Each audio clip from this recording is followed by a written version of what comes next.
motor that spins so fast the magnets inside want to fly out like popcorn, and yet it holds together.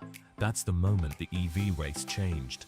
But did Tesla just end the game, or did it start a new one that everyone else now has to play? Back up to where this really starts. In 2008, Tesla launched the original Roadster with an AC induction motor. That was a nod to the old Nikola Tesla design. No permanent magnets, just electric fields pulling the rotor around. It was simple, tough, and powerful for its time. Tesla even tried a 2-speed gearbox to get both neck-snapping launch and a high top speed. It kept braking. Torque from an electric motor hits at 0 RPM. Those gears never stood a chance, so Tesla made a choice that shaped everything after one gear. Lots of torque and software to control it. That became the template. In 2012, the Model S arrived with a bigger induction motor and more battery. It put EVs on the map for the mass market. Then in 2017, with the Model 3, Tesla did something bold. They switched the main drive unit from induction to a permanent magnet motor. Why does that matter?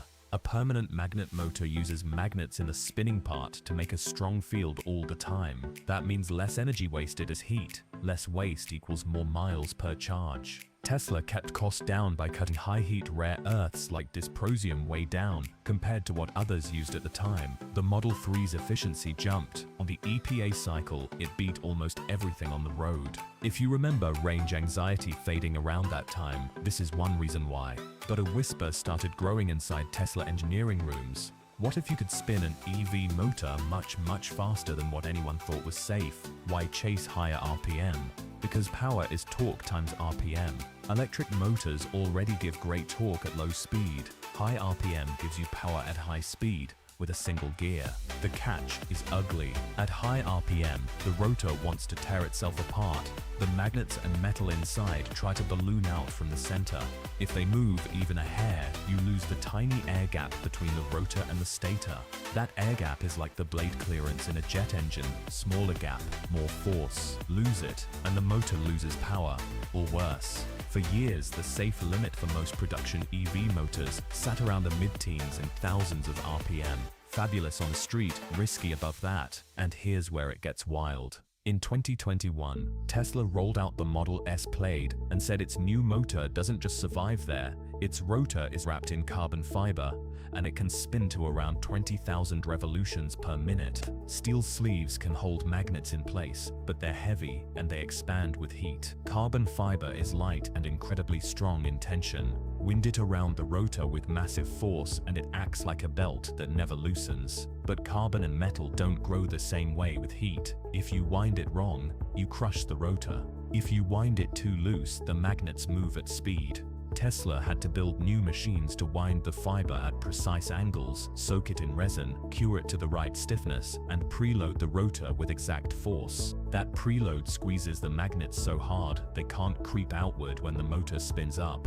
The payoff is two things at once. The rotor holds together at crazy speed, and the air gap stays tiny and steady. Tiny gap equals strong magnetic pull. Strong pull equals big torque and big power. This is not a lab trick. Each Plaid has 3 of these motors, 2 in the back, 1 in front, so the car can push power where it needs it, like claws grabbing the road. Tesla claimed 1,020 horsepower. With rollout subtracted, the 0 to 60 miles per hour time was 1.99 seconds. Independent tests found 2-point-something seconds depending on the surface and tires. The quarter mile, Tesla showed 9.23 seconds at about 155 miles per hour. Those are supercar numbers, but the price wasn't supercar money. At launch, the Plaid cost a bit over 100 grand. Put that next to a Bugatti that costs in the millions, with a 0 to 60 around 2.3 seconds, and you see why people's jaws hit the floor. But it gets crazier. That motor isn't big.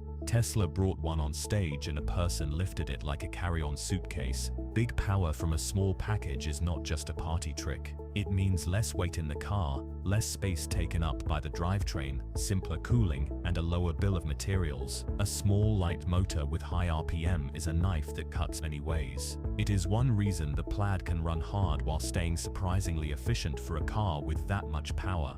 Now let's put some numbers in human terms. The Model S Plaid gets roughly 101 to 116 MPGe combined depending on wheels and year. MPGe is miles per gallon equivalent. The EPA says 1 gallon of gas holds 33.7 kilowatt-hours of energy, so 100 MPGe means the car goes 100 miles on 33.7 km. That sounds abstract, so compare it this way. The Porsche Taycan, a great driver's car, lands around the low 80s MPGe. The Lucid Air Grand Touring, which is a masterclass in efficiency, reaches around 131 MPGe and over 500 miles of range. So no, Tesla doesn't win every efficiency battle.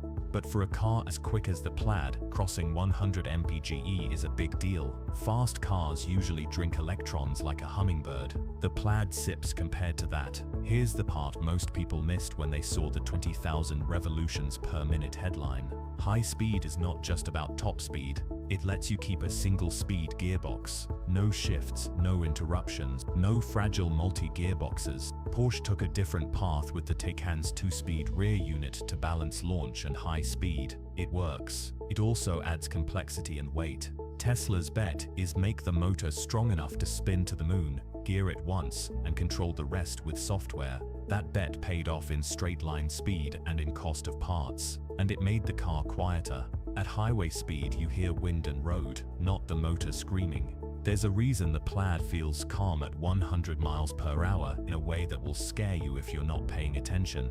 But wait, this next part changes everything. The carbon wrap didn't come from nowhere. Before Tesla, carbon sleeves showed up in race cars and a few exotic motors. The problem was always scale and cost. Winding carbon fiber with perfect tension is hard even for tennis rackets. Doing it on a metal cylinder with tight tolerances and doing thousands of them with near zero defects is a different universe of hard.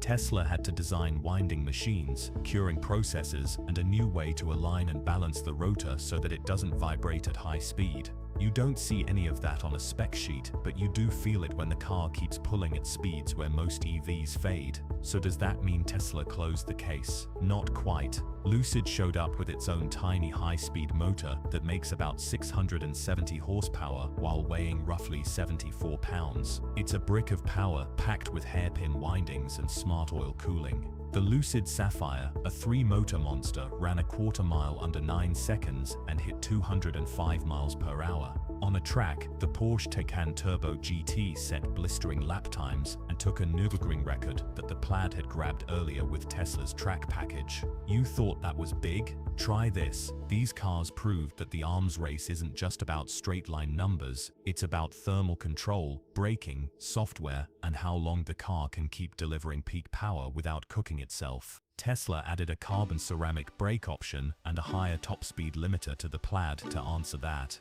Porsche and Lucid pushed endurance on track. The game kept moving.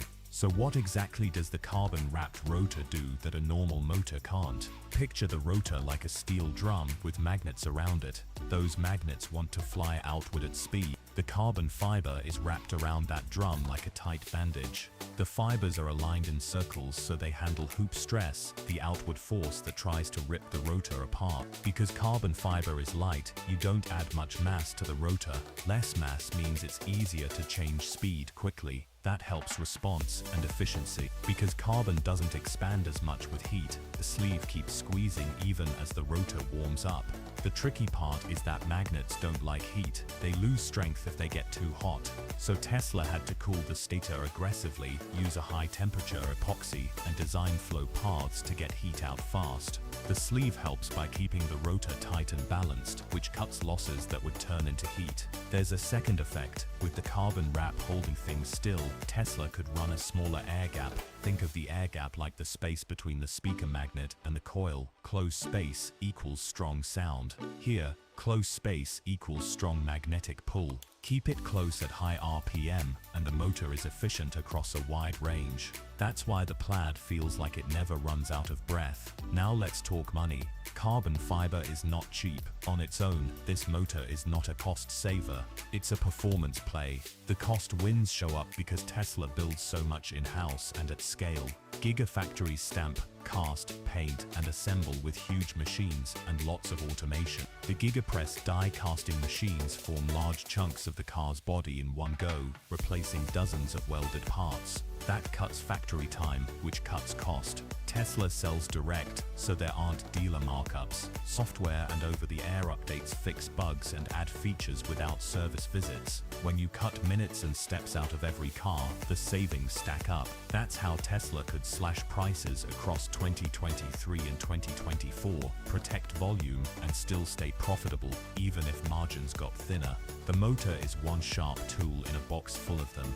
What about batteries? The Plaid still uses cylindrical cells, similar in size to the older one, 8650 format, updated over the years. The 4680 cell, bigger with a tabless design, lives in some Model Y packs and in the Cybertruck. At Battery Day in 2020, Tesla laid out a roadmap to cut cost per kilowatt hour by more than half through many steps: a larger cell, a structural pack that turns the battery into part of the car's frame, simpler cathode materials, and new dry electrode coating. Some of that is in production, some of it is still being refined. Reality check: the 4680 ramp has taken longer than Tesla hoped. Early 4680 Model Y packs had less range than their 2170 cousins, but production continues to rise, energy density is improving, and using a structural pack lets Tesla save mass and money on the rest of the car. If you've noticed the underbody casting on newer Teslas that pairs with the structural pack like Lego pieces, it's lighter, stronger, and faster to assemble. And then there's AI. Tesla's full self-driving software went from a rules-based system to a neural network that tries to learn driving patterns directly from video. The latest versions are trained end-to-end on clips from the fleet, millions of cars sending snapshots of the weird things they see. The system is still supervised, you have to pay attention, but the improvement curve is faster when you can learn from real roads every day. Tesla even built its own. Whether Dojo outperforms other AI hardware is a separate debate, but the idea is simple. The more Teslas drive, the better That's a loop competitors can't copy overnight. It takes years of driving data to catch up. What about reliability?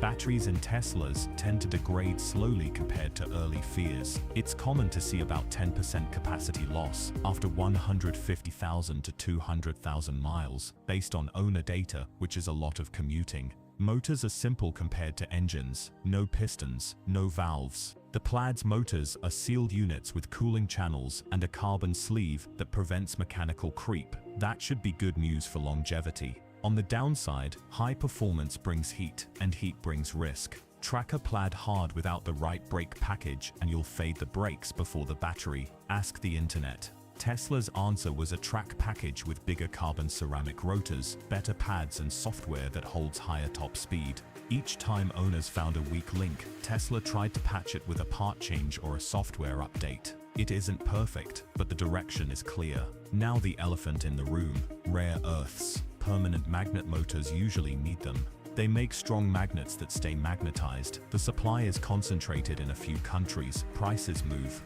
At Investor Day 2023, Tesla said the next-gen drive unit would use no rare earths. That would be huge. But be careful with the timeline. The Plaid motor uses magnets. It is the next motor for a smaller, cheaper platform that targets zero rare earths. Getting the same power without them is tricky.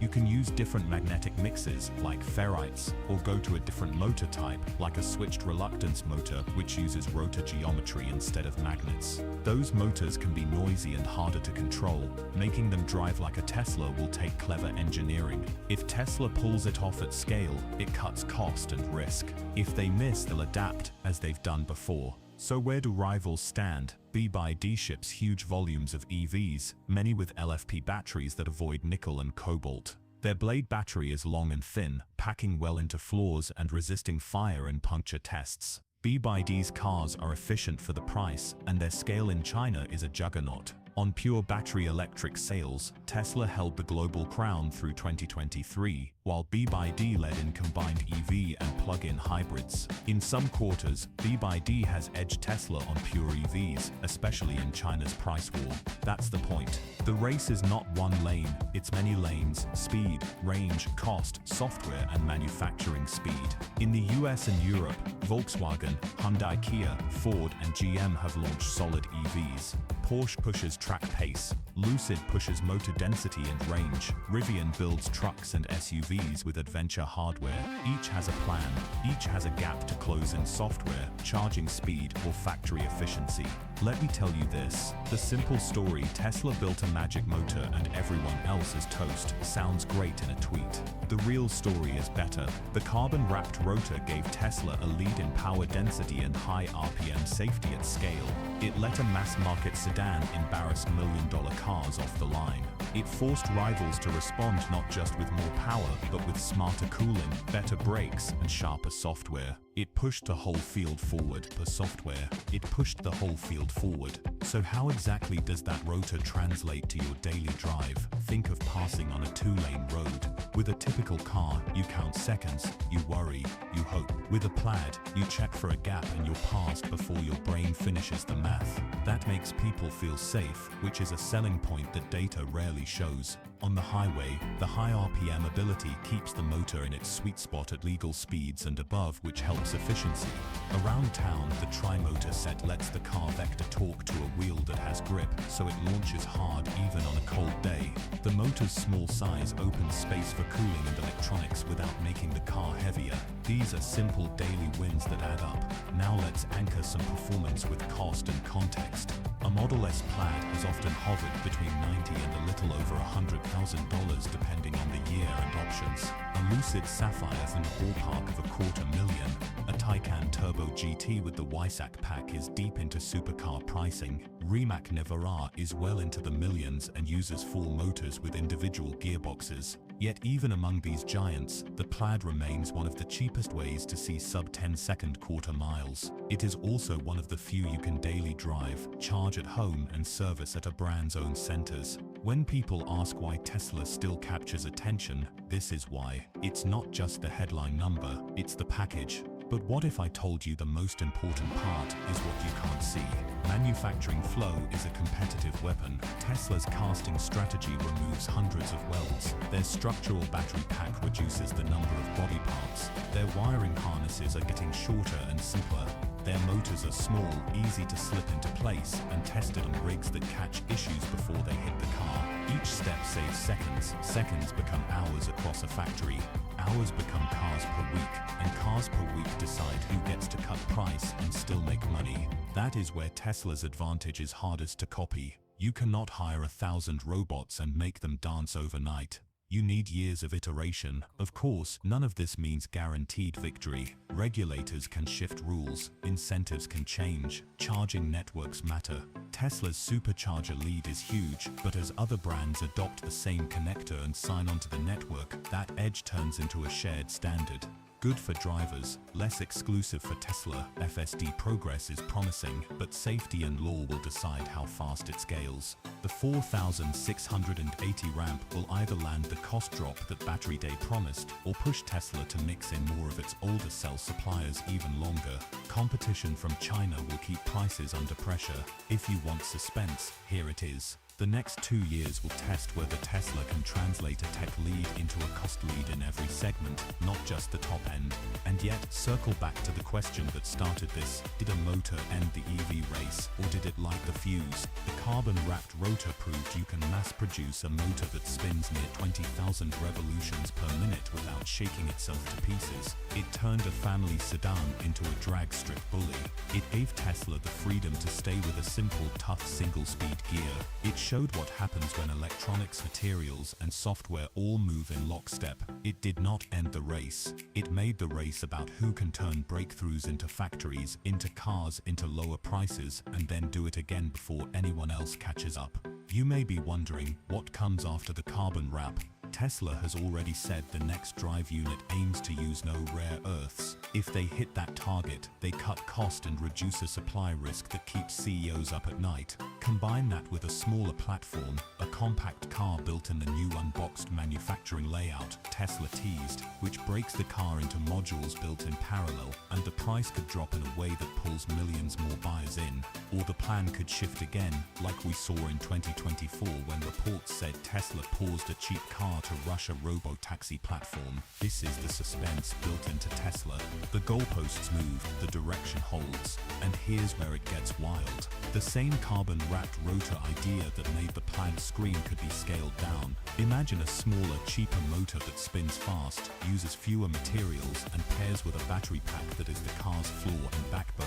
Imagine that pack built with cells that use no cobalt or nickel for city cars and with higher nickel cells for long-range versions. Then layer software on top that keeps learning from the fleet. The result is not a single miracle feature, it is a system that compounds. Improvements in one part unlock wins in another. That is what the Plaid motor really represents. Not just raw speed, but how Tesla operates. So what should you take away from all this? The carbon-wrapped rotor is the headline, but the story is the strategy. Plaid going 100 MPGe is extracting efficiency out of that energy in a way that cars with pistons never could. It does that while hitting 60 miles per hour in around 2 seconds and dragging a family of 5 and their luggage. That is the scale of the change. We can argue which brand sits on top next year, but the format of the car itself, the fast, quiet, efficient software-defined EV with a motor that seems to break the rules, feels set. So no, Tesla's motor did not end the race.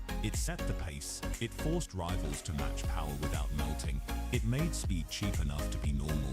And it gave Tesla one more proof that if you solve hard problems at the material and machine level, the payoff shows up in the real world. The next act is even tougher. Remove rare earths, lower costs again, and spread this tech into cheaper cars without losing the magic. If they do that, then yes, this motor wasn't the end. It was the beginning of a new era, and the rest of the field will have to sprint just to stay in sight.